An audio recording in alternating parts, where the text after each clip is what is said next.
Sa ebanghelyo natin ngayon, sa pagpapatuloy ng tinatawag nating Bread of Life Discourse, narinig natin ang napakalalim at nakakaaliw na pahayag ni Jesus para sa atin. Ako ang tinapay ng buhay. Ang lumalapit sa akin ay hindi na magugutom at ang sumasampalataya sa akin ay hindi na mauuhaw kailanman. Nakakaaliw sapagkat madaling pakinggan pero hindi naman talaga mahirap isabuhay. Bakit? Dahil madalas sa iba tayo naghahanap ng makakabusog, makakapuno sa ating pagkatao. Ang lahat po tayo ay may sariling gutom na nararanasan. Yung iba gutom sa pagmamahal, yung iba gutom sa katarungan, yung iba naman nagugutom sa tunay na kahulugan ng buhay. Yung iba gutom sa kasiyahan at kapayapaan. Pero kadalasan, sa maling lugar natin hinahanap ang solusyon sa ating gutom. Hinahanap natin yung kabusugan sa pera, sa tagumpay, sa relasyon. Gagawin natin ang lahat, mapunan lamang yung kagutumang iyon. Pero sa kasawiang palad, nananatili tayong gutom at uhaw. Bakit? Dahil sa maling bagay natin kinuha ang kagutuman o kabusugan na ibig natin. Pangalawa, patuloy tayong nagugutom sapagkat ang lahat ng ito ay mga espiritual na kagutuman.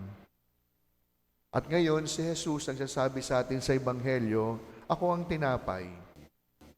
Hindi niya sinabing, magbibigay ako sa inyo, kundi sinabi niya, siya mismo ang pagkukuhanan. Siya mismo ang tunay na kasagutan. Kaya ngayong gabi, sa pagbibigay sa atin ni Jesus sa kanyang sarili bilang tinapay ng buhay na siyang sagot sa lahat ng ating pagkagutom, dalawa ang kanyang inaasahan sa atin. Una, lumapit tayo sa kanya. Hindi lamang pisikal na paglapit, kundi paglapit ng may ugnayan, paglapit ng may personal. Aminin natin, may mga pagkakataon, lalapit tayo sa Diyos dahil mayroong kailangan. Lalapit tayo sa Diyos dahil matindi na yung pangangailangan. Makakaisip magdasal dahil nasa gitna na ng pangangailangan. Kaya nga po ngayong gabing ito, yung paglapit natin sa Diyos, sa pagkakaroon ng malalim na ugnayan, ay pwede nating makita sa ating buhay panalangin. Sa ating pananalangin, makikipag-usap tayo sa Kanya. Magbubukas tayo ng ating puso. Ilalapit hindi lamang yung maganda, kahit pa yung mga pangit at madilim na bahagi ng ating buhay. At tanging sa paglapit lamang kay Jesus na may personal na ugnayan, makikilala natin siya.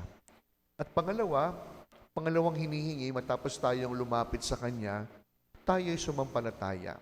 Tayo ay maniwala at manalig. Ito hindi lamang simpleng paniniwala sa isip, kundi pagtitiwala na taglay ng puso. Ibig sabihin, hahayaan natin si Jesus ang maging sentro ng lahat-lahat sa atin. Hahayaan natin si Jesus ang siyang gumabay ng bawat hakbang at direksyon na ating tatakahin. Aminin natin, may mga taong nakakakilala kay Jesus, pero hindi ganun kadami ang nagtitiwala sa Kanya. Kaya sa pagpapatuloy po ng ating pagdiriwang, oo, tama. Biyaya o tinapay ng buhay na naman. Nakakailang tinapay ng buhay na gospel na tayo simula nung nakalipas na linggo.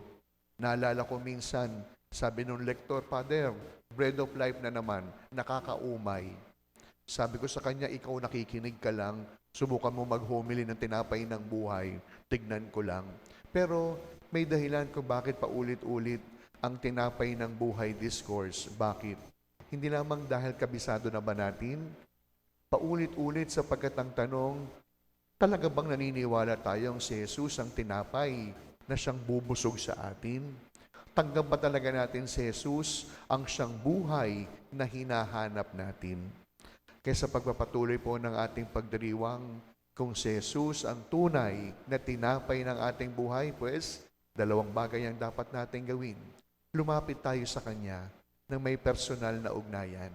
Hindi lamang sa panahon ng pangangailangan, kundi lalapit tayo sa Kanya sa bawat sandali ng ating buhay. At pangalawa, tunay na pagtiwalaan sa palatayanan ang kayang gawin ni Jesus sa ating buhay. Sapagat hindi lamang niya kayang busugin ang lahat ng nagugutom sa atin, kundi si Jesus bilang ating buhay, kaya niyang buhayin anumang patay sa ating buhay na ating pinagdaraanan. Kaya sa pagpapatuloy ng ating buhay, tunay na si Jesus ang tinapay na siyang bubusog sa bawat uhaw at pagkagutom na ating nararanasan. Amen.